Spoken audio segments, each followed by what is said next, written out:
Righto, we're going to do a quick little video today on how to assemble these little pumps that we've been using for Softwash. So when it comes time to replace your one, or if you're building your own system and you order one of these pumps, we're going to show you how to put it together.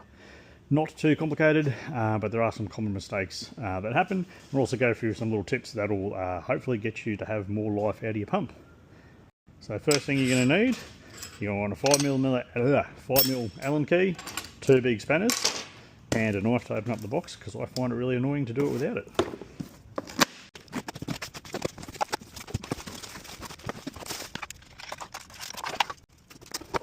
Right, a couple of things to note. They do come pump and controller in separate boxes.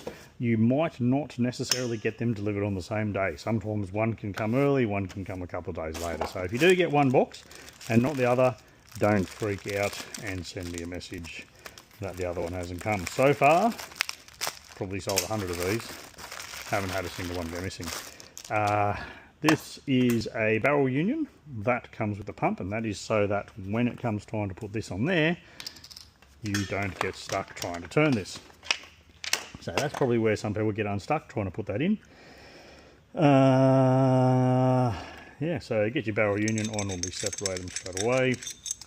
As you can see, this side here, which goes on the pump controller, that has a rubber seal in there. So if it's got a rubber seal, general principle, you don't need any other sealant or any thread tape. So make sure this goes on the inlet. You can see this is the right way around. So you want to put that one nice and tight on this side of the pump. If you do it what some people have done, and I think I've done it once myself actually, if you put it on upside down, it's not going to work. So make sure you don't do that. Tighten up with the spanner. Now this next step, a bit of corrosion from the leak tested it. This has a rubber seal here, or an O-ring. So technically you don't actually need to put any sealant in there, but I'm a bit OCD and I really don't want leaks when I'm assembling these, so we use a bit of goo.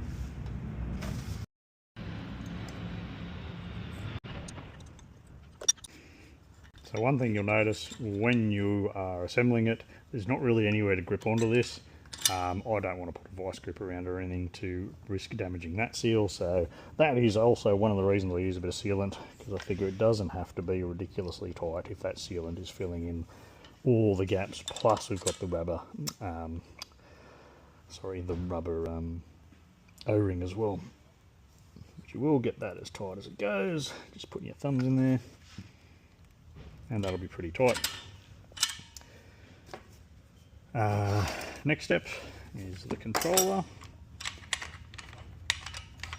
Now, probably doesn't need to be too tight, but again, I don't like leaks. So what I'll normally do is I'll wait for that to cure, so it's a little bit harder to undo, but for the purposes of the video, we'll do it now.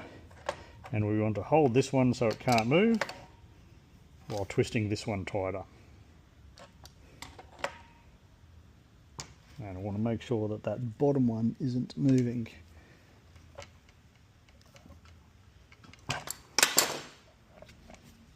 And actually probably use the whole assembly just to tighten up that bottom one.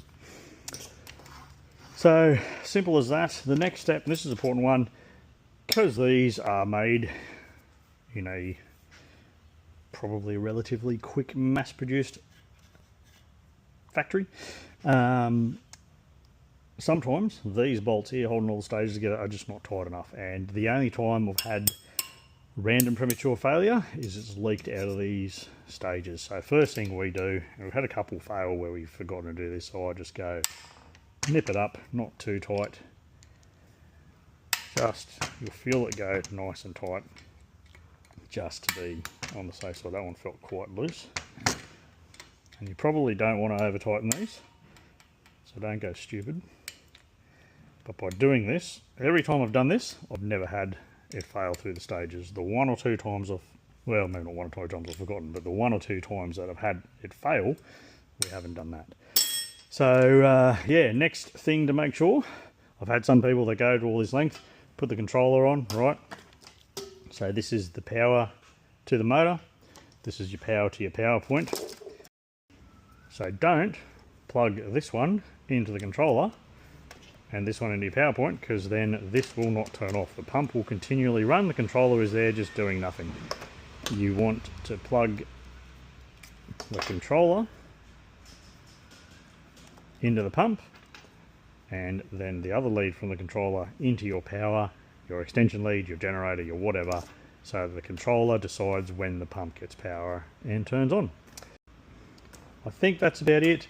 Just some general installation things if you are DIYing yourself a setup, or some other mistakes the same people do. These are 1 1/4 inlet. Don't go putting reducers down to 1/2 inch hose. Pumps like to pump, they don't like to suck.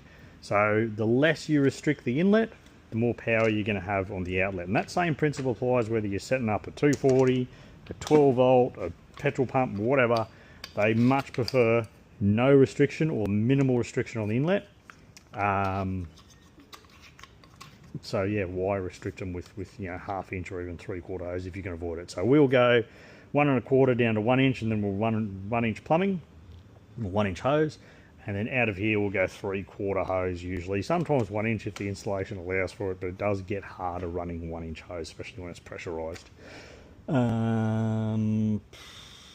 Other tips, again, if you're installing, these pumps are going to fail. You're running corrosive chemical through them. You're going to want to be able to swap them out easily.